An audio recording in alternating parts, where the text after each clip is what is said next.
And welcome back to the 2019 Global Alumni Reunion.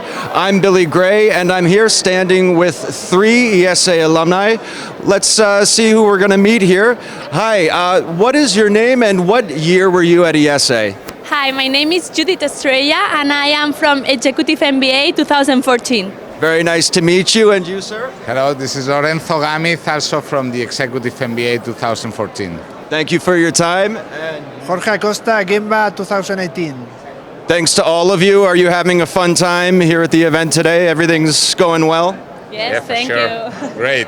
Excellent. Well, we have prepared a little bit of a quiz for you, and it's just 4 questions, multiple choice, and let's see how you do here. There's a prize involved at the end. So let's start the quiz. How this is going to work is, I'm going to start by giving you a tennis ball.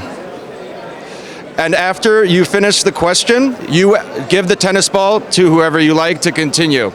So here we go. First question. Okay. Gymnast Simone Biles has won more world championship medals than any other gymnast, male or female. How many world gold medals has she won? A, 25, B, 19, C, 17, or D, 30? A. 25. I'm sorry, that is incorrect. Simone Biles has won 25 medals overall, but 19 gold medals. So you were close, just a little bit off. The correct answer was B, 19. Okay, next question. Who's going to take this one? Okay, here we go. According to Forbes magazine, who is the highest paid female athlete of 2019 so far? Is it A, Maria Sharapova, B, Megan Rapinoe, C, Serena Williams, or D, Simone Biles? I'm sorry, that's incorrect. You had Simone Biles in your head, but the correct answer is actually C, Serena Williams, tennis superstar. So far this year, she has made $29.2 million, so not too bad. Okay, and Jorge, for you. Number 3, which team won the 2019 FIFA Women's World Cup? Was it A, the United States of America, B, France, C, Sweden, or D, the Netherlands? It was USA. It was USA. Sorry, that was a little bit of an easy one. You guys got tougher questions. We have just one more question for you, and whoever wants to take this can. Number 4. Wimbledon was the last of the 4 tennis Grand Slam championships to offer equal prize money to men and women. In what year did that happen? Was it A, 2004, B, 2016, C, 2011, or D, 2007? B. 2016. I'm sorry. It was a little bit longer. Before that, it was in 2007. But you know what? It doesn't matter. You all did great. So you're all going to receive a special ESA prize. Okay, thank you. Thank you very much. Okay, just 2 more quick questions for you guys. On Saturday, we have a solidarity run happening. It's an 8K run. This is to support the ESA Scholarship Project. How has the training been going? Do you guys feel prepared for the race on Saturday? Yes, of course. I'm training almost 3 times a week. 3 times a week, very good. I'm doing 2. Okay. And I hope tomorrow morning will be okay after the dinner. I think it will be. I think it will be. And are you ready for this race? Yeah, not really. Well, that's okay. Then instead of focusing on the race, you can look forward to the gala dinner tonight in the center of Barcelona. What do you expect to happen at the gala dinner? What are you excited about to see there or to eat there? Well, really, I am really happy to see all my colleagues from my promotion and to have a nice time together because it's quite difficult with the day-to-day.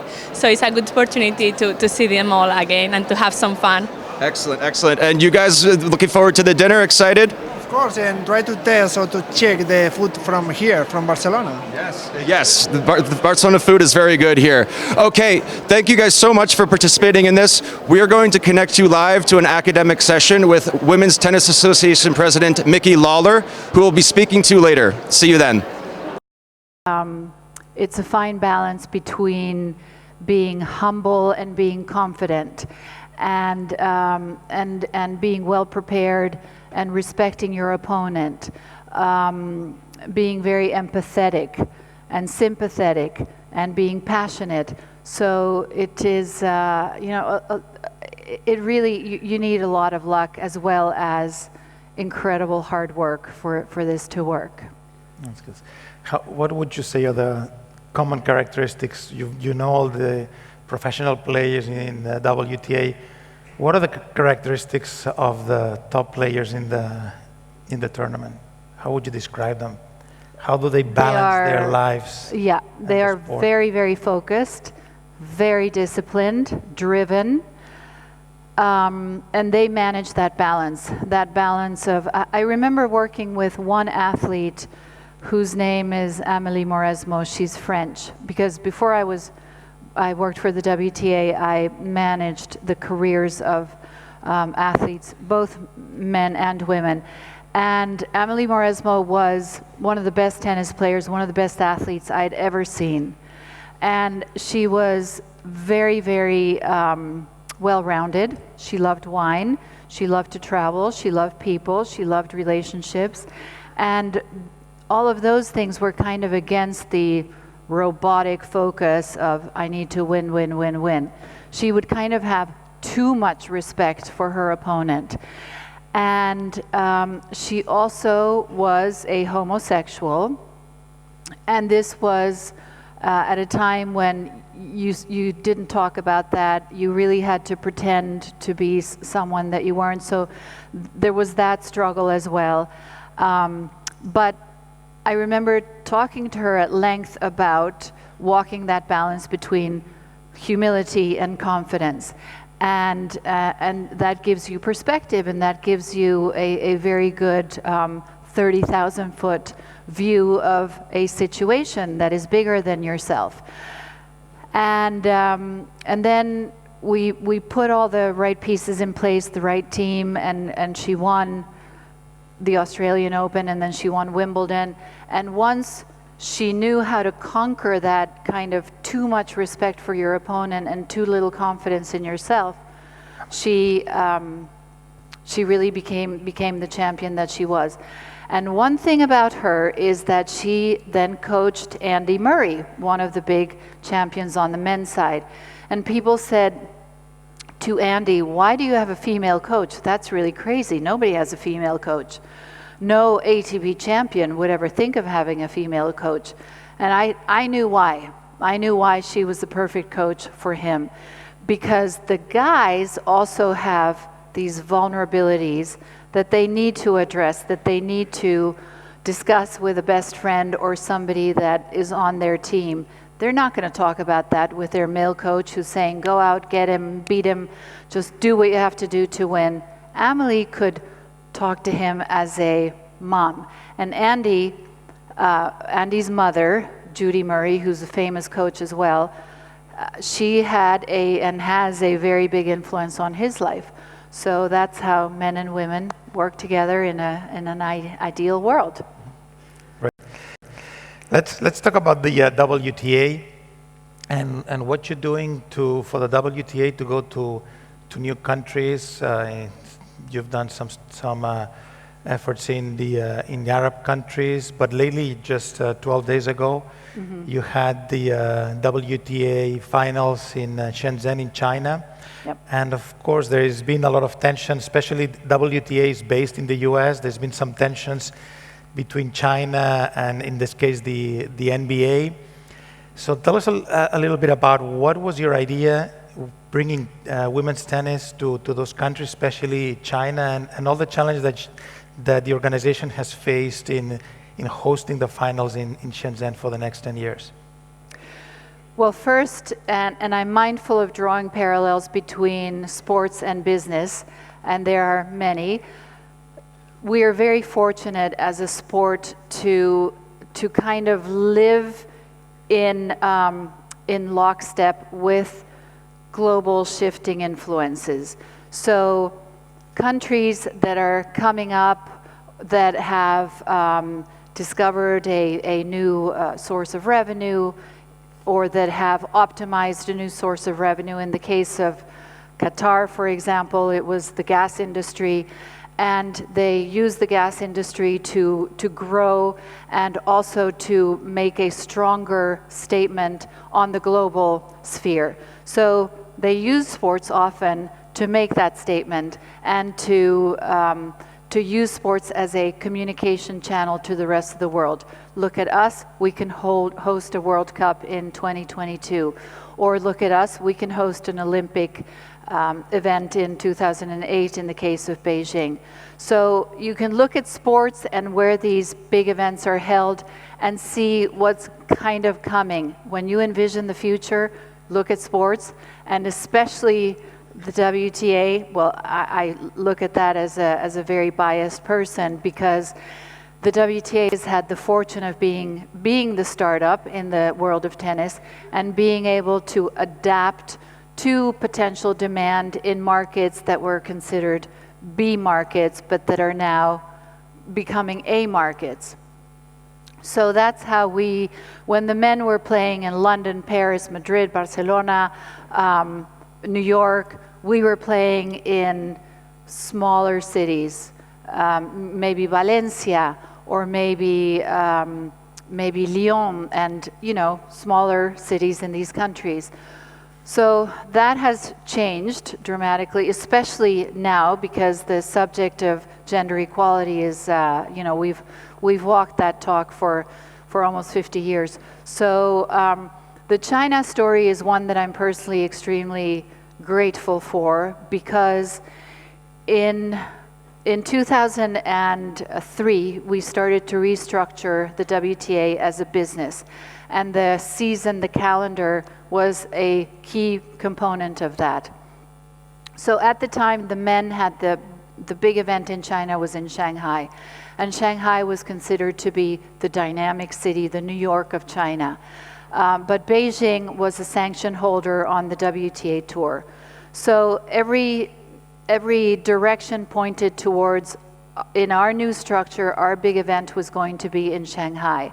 Yet I personally was working and representing the sanction holders in Beijing. So I would go to our constituents and say, what do you mean Beijing cannot hold one of our big events? They're hosting the Olympic Games in 2008. So we ended up going to Beijing, and in those days, we're talking mid-2000, so 2005, 6, 7, I was told, don't go to China. China is an impossible market. You're talking to the wrong people. You don't know what you're doing. It's way too big of a nut to crack. But I went to China, and that taught me a lesson in business that you need to always protect your gut and make sure it's really fine-tuned. Trust it, because I went and I could have fallen on my face, which I did many times, but the people of China to this day were so grateful for the loyalty and for the belief in what they could do. Hello and welcome back to the Global Alumni Reunion. I'm Billy Gray. I'm here standing with Javier Munoz, Executive Director of ESA Alumni, and Svetlana Vichugova, Gemba 2019 alumni. Javier, I wanted you to tell us a little bit about how ESA alumni give back. It seems to be a pretty tremendous community in terms of giving back to the school. And furthermore, how does an event like this contribute to that sense of generosity, community, and giving back? All right. Thank you very much, Billy. Thank you, everyone. Thank you also, Svetlana, for coming today. Well, when talking about giving and generosity, we have to start by giving some numbers. In a few minutes, I'll be presenting the scholarship program, for instance. Last year, we had 409 students benefiting from this scholarship program. And of course, you may wonder, well, this is a huge investment. Where is this money coming from? We had a total of 5.7 million euros invested in this scholarship program just in 1 year. And this is a common effort. This is an effort from the Alumni Association, individual contributions, and also ESA in general. So what I like most about this project is that it combines the huge potential of our community, those 50,000 alumni, with the ESA strong mission to attract the best students. So we give them the opportunity to fulfill a dream, to be part of the school, to participate in one of the programs at ESA, as we all did, no? When we did, and we had the same experience. So we're very grateful. Events like this are a very nice opportunity also to inform our community about the evolution of this project. So I'm counting on the alumni to make this project even bigger, so we can have even more alumni, even more students benefiting from the same experience that we had. Fantastic. Thank you, Javier. Remember, the more you give, the more students get to experience the incredible ESA opportunity, which Svetlana has done. And Svetlana, you are HR Services Manager at Etihad Airways. So you work in a field that helps people thrive within organizations. How do you think ESA helps its students thrive? And how does that foster an eagerness to give back and be generous to the school? First of all, thank you, IESE, for giving me this opportunity to be here and be part of this community. It's my pleasure and honor to be here with all of you. As HR professional, I'm particularly passionate about people, and I do believe organizational success, it's all about people. Thriving people build thriving organizations build thriving societies. And people thrive in a culture when they can grow, they can develop themselves, and they can learn. We spoke a lot about organizational culture transformation for the past few days and during my Gemba times. And I think it's very important for organizations to build the culture of giving. Today, Tal spoke about giving as key for the personal happiness and well-being. But I think giving also is a key for organizational health and prosperity. When people want to give in the organization, they tend to share knowledge more, they tend to mentor each other, to exchange ideas, and this creates itself the platform for creativity, innovation, and prosperity. And how this can happen in the organization through the leadership. And I think that's where IESE bring the value by developing the leaders who are motivated, who want to give back to the society, who want to leave the long-lasting impact by creating the community of like-minded professionals who learn from each other, who want to support each other, who care about each other, and they bring this back to their organizations, and they help organizations to build the culture of giving.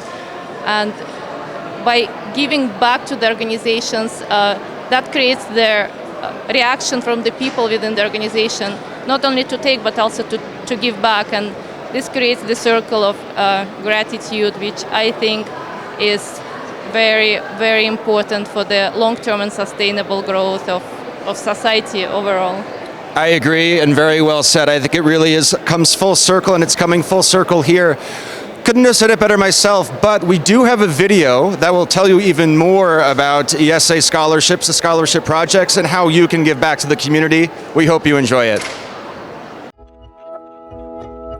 What's your dream? My dream is to have a purpose and make it real. My dream is to set a goal and work to achieve it. My dream is to go to ESA and have a positive impact on the world. You've made your dreams come true. Help us do the same.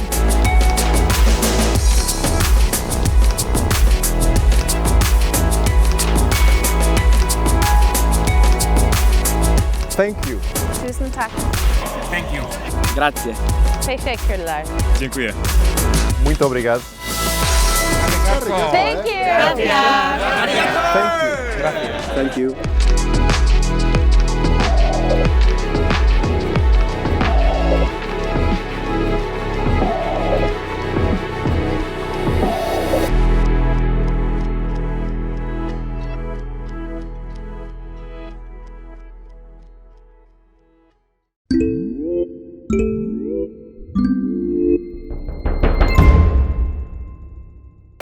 And we're back. I'm here now with Serena Salvador from ESA Alumni. Serena, thank you so much for being here, for taking the time to speak with us. You're welcome.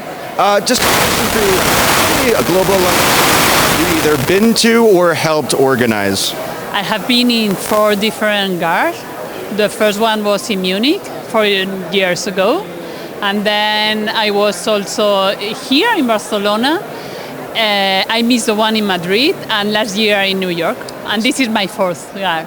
Excellent, excellent. And what would you say so far has been a highlight or favorite moment from the 2019 Global Alumni Reunion?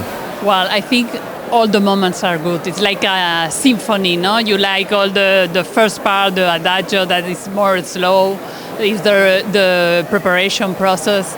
Then you have here the reception that is very fast, and you have to jump from one to the other. And then you have all the session with the speaker that they are very enthusiastic also. And then we have the networking lunch, the gala dinner, and at the end the solidarity run. That it's also a perfect time, no, to be with contact with the nature. I agree. And the solidarity run tomorrow will be quite a way to finish off the GAR. We have a video coming up. Luis Lawler works in the Dean's office here at ESA. He is also... I happened to bump into Luis last week. While he was training for the run, he gave us some tips on this year's winner. Hey, Luis. Hey, Billy. Good to see How are you, you? man. Doing well. Are you in training for a competition? Yeah, sure. Nice. Sure. I'm running the charity run next week during the GAR. Oh, super cool. I actually heard you won last year's Solidarity one, right? Yes, that's true, in Central Park. Nice. Very nice race. How did you prepare for that? How does someone who wants to win this year, how can they beat you? Good. The race is everything but flat, so it's important to have strong legs. So I would do some squats at home, and then there's a lot of uphills and downhills, so practice that. Cool. Because if you've not trained that in the past, then that's going to be hard during the race. And then measure your strength and what's your step when you're going down, because that's typically the most complicated part. Good deal, good deal. Okay, so squats and keep elevation in mind. Exactly. Thanks, man. Thank you. Bye-bye, Billy. Bye. Hello again. I am back now here with Iñaki Saltor, a managing partner at Saltor Talent Executive Search, and with Mariangeles Losa of the ESA Career Management and Consulting Office. Iñaki, I wanted to talk to you a little bit about career coaching. And specifically, you mentioned that Saltor Talent Search looks for non-conformity in terms of building a better professional. How is non-conformity important, and what else goes into building a better professional? Okay, thank you. Well, whether in executive search or assessment or career coaching projects, what we try to do is to achieve 100% seamless, executive-centric projects. So, just talking about career coaching, the main objective of career coaching is, to reflect from the executive, to reflect on his career, on their career, and also on their lives, in order to make a very important decision in their next steps in their career, and also help them to design the plan and also to implement this plan in order to achieve this decision.